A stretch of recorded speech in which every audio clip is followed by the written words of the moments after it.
They're wrong on the law, they're wrong on the facts, and the evidence is in this room. They can't win, but somehow they are winning. But after today, the war should be over. I'm trying to be calm, and I can't. I can't be calm. My son, his name's Al Tariq Pleasant. My son's name means the pathway to God, and it's literally brought me to my knees in front of God, and my son is not hearing it. There's a fatigue that sets in when you bear the burden of this type of trauma. My brother lived with schizoid affective disorder. He begged and pleaded for medical attention during the 2 hours he had interactions with law enforcement. I'm the mother of Eric Gardner. My son was my only son. He got a tragic death. I thought about my son, who's with my father. And his arms around him in heaven. His untimely and wrongful demise while in police custody could have been prevented. My son died asking for help. You don't want this to knock on your door. There's a lot of us, and we all need justice. One bullet pierced his shoulder and burst his heart. But it will not kill his dream. His spirit shall continue to live on. Because of the treatment that is not available under this provision, this law, $4 billion, that's a B, has been paid out to people. Now, that money, you say, where'd it come from? It came from the taxpayers of the country, of the nation. Those are constituents of legislators. The medical civil rights bill is not a humane thing. If you want to look at it differently, it's an economic thing. Because that $40 million, those are roads, schools, bridges, and all kinds of services.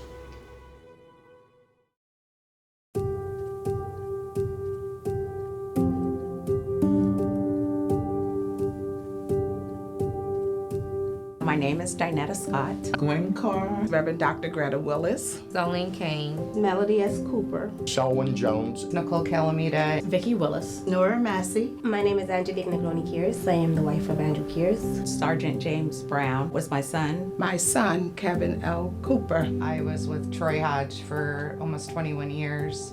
I am the mother of now deceased Kwamina Akron. My son's name is Al Tariq Pleasant. My son was Terrell Massey. He was 32 years old. I'm the uncle of the late George Floyd. My son Dale Graham, who was killed by the Baltimore City Police October 28, 2008. Mother of Eric Gardner.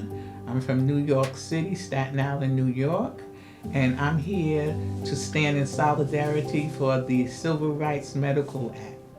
It is very important to try to pass this bill so that they won't have to go through what me and so many other families are going through. It would save a lot of lives instead of people being, dying. Like every person, today we had 15 families. That's 15 people dead.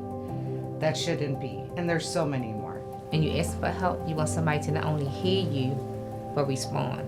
And that's our mission, that's our goal. And that's their legacies. We are their voices. That's why I'm here.